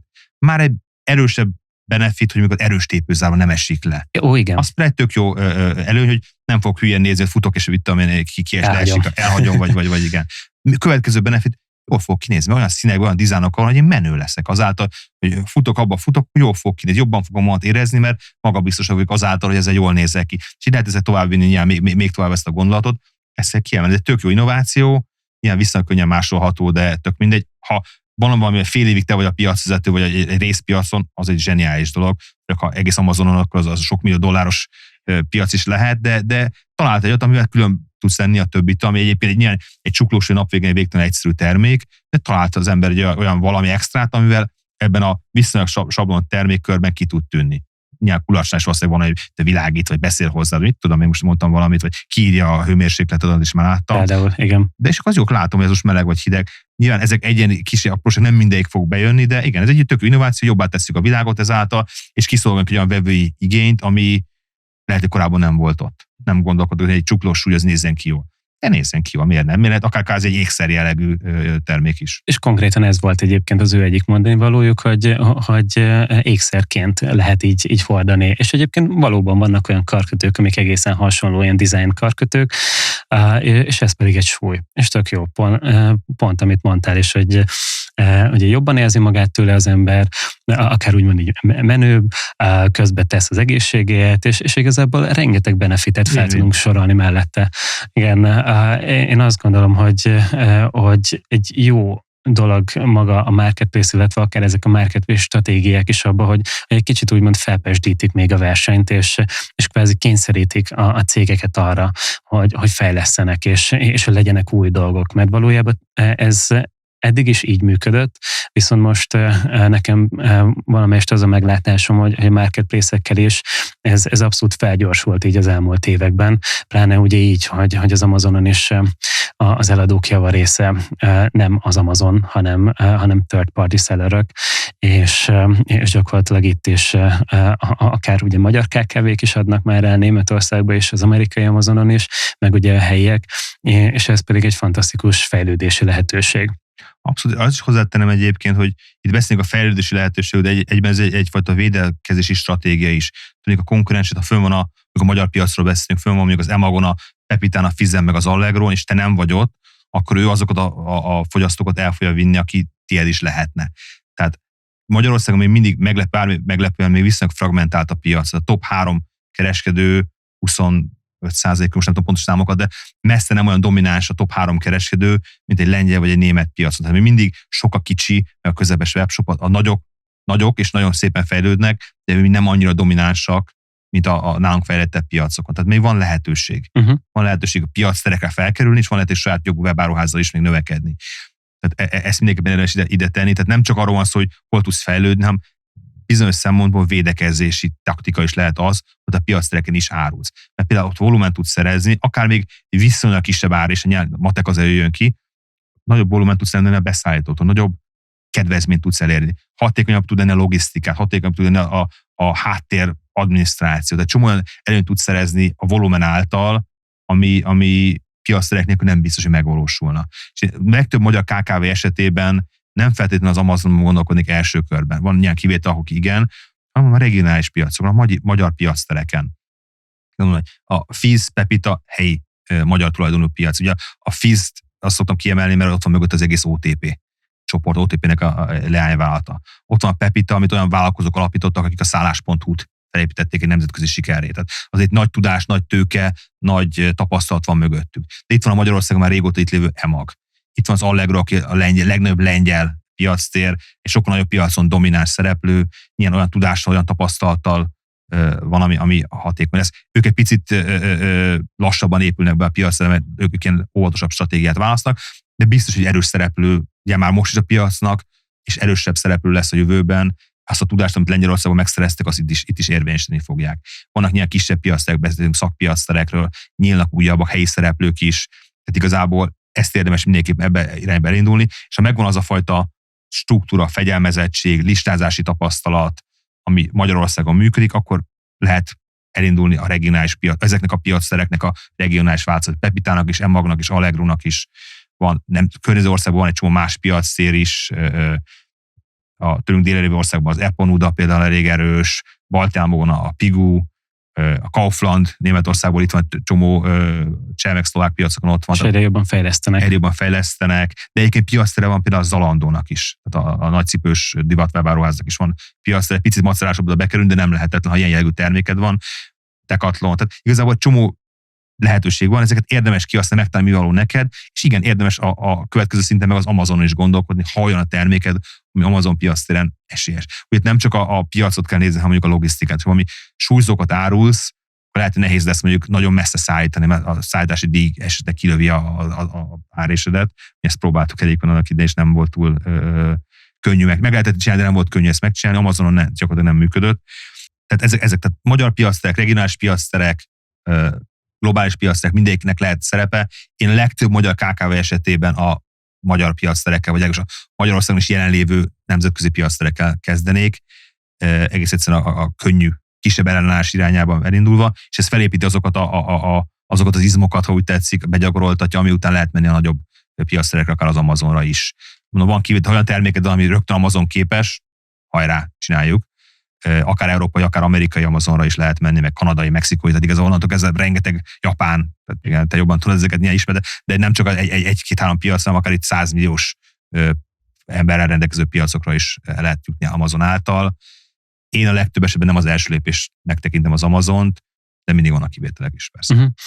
Igen, alapvetően abban abszolút egyetértünk, hogy mindenképpen fent kell lenni a marketplace-eken, és hogy most kinél mi az első, azt ugye az adott cég, az adott termék is dönti el. Vannak, akik akár egyszerre több helyen indulnak, vannak, akik egyszerre egyet akarnak kitapasztalni, aztán utána mennek a továbbiakra, de mindenképpen meg kell vizsgálni ezt az adott cégnek, hogy melyik irányába megy el először.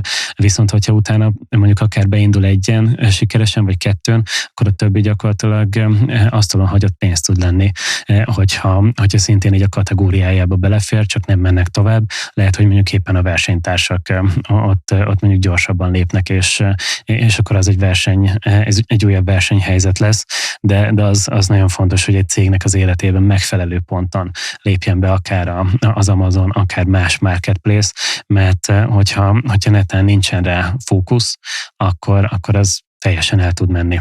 Igen, és ugye ezek a piacterek ugye már most is gigantikus nagy méretűek ott vannak. Tehát azáltal az Allegro bejött Magyarországra, hozta a több 10 000 nagyon hatékony, nagyon profi lengyel kereskedőjét.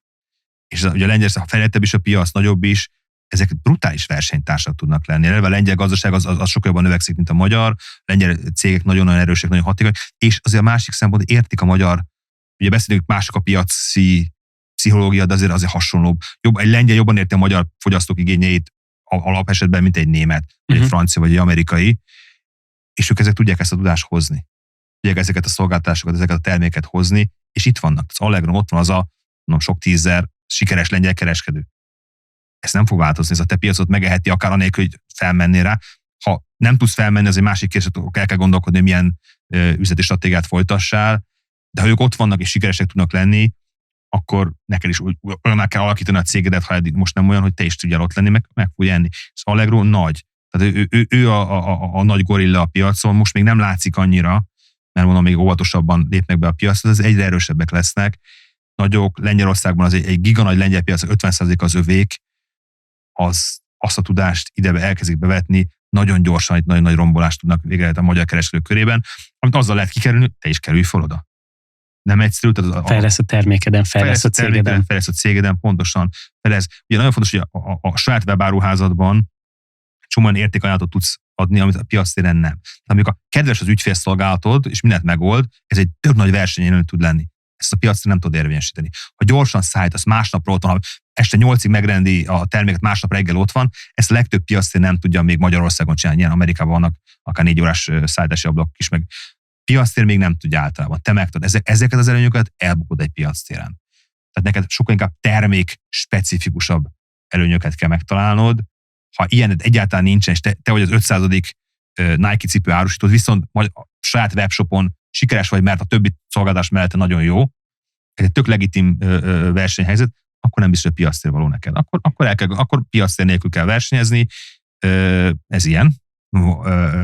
És nem is biztos, hogy baj, egyébként simán teljesen legitim üzleti stratégia ez is, de az a legtöbb termék esetében meg lehet találni azt, hogy miért érdemes piactérre menni, miért érdemes megpróbálni legalább bizonyos piactéreket, ami lehet, mondom, szakpiactér, lehet globális, lehet regionális, lehet magyar, lehet kisebb, néhány kisebb, van egy csomó kisebb piactér is, amivel érdemes gondolkodni, akár magyar, akár regionálisan. Tehát ez egy hatalmas lehetőség, milliárd eurók vannak ebben Európa szerte, 100 milliárd eurók vannak Európa szerte ebben,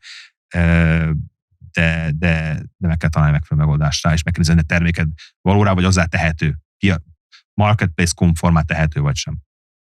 Igen, ez egy fontos helyzet, illetve fontos rész, fontos lépés a cég életében, hogy ezt megfelelően felismerje.